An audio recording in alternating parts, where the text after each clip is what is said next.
झील के किनारे एक छोटा साही रहता था। वह बिल्कुल अकेला था। उसके पास ना तो दोस्त थे ना परिवार था, सिर्फ उसकी नुकीली कांटेदार पीठ और यह शांत झील। वह अक्सर सुबह किनारे पर बैठकर पानी को निहारता, फिर धीरे धीरे किसी चट्टान के पीछे छिप जाता। उसकी आंखों में हमेशा एक अजीब उदासी रहती, जैसे वह किसी खोई चीज को ढूंढ रहा हो। लेकिन बचपन ऐसा नहीं था। तब उसके पास उसका पूरा परिवार था, भाई बहन थे। माँ अक्सर बोला करती थी, तेरी चाल चाहे धीमी हो, पर तेरा धैर्य तुझे सही जगह तक ले जाएगा।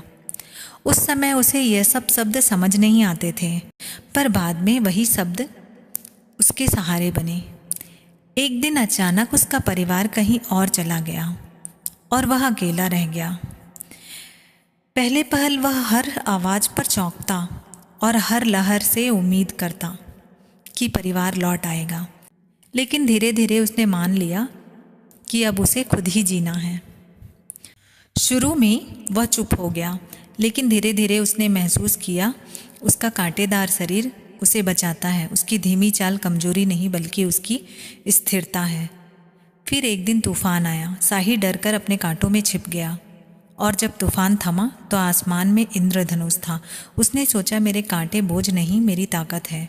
मेरा अकेलापन कमी नहीं, खुद को समझने का मौका है।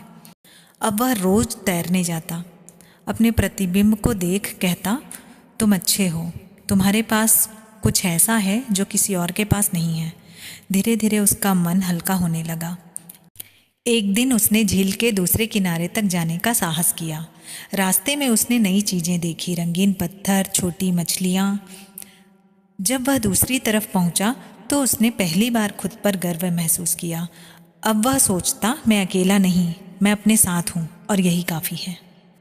उसके चेहरे पर अब एक सच्ची मुस्कान थी। वो मुस्कान जो सिर्फ दूसरों को दिखाने के लिए नहीं थी बल्कि खुद के लिए थी। इस कहानी से हमें यह सीख मिलती है कि हर जीव, चाहे वह कितना ही छोटा, धीमा या अकेला क्यों ना हो, अपनी ताकत और अपनी गति से अद्वितीय होता है। जब हम खुद को स्वीकार कर लेते हैं तो दुनिया भी हमें अलग नज़र से देखने लगती है। यह कहानी आपको पसंद आई हो तो लाइक और सब्सक्राइब जरूर करिए।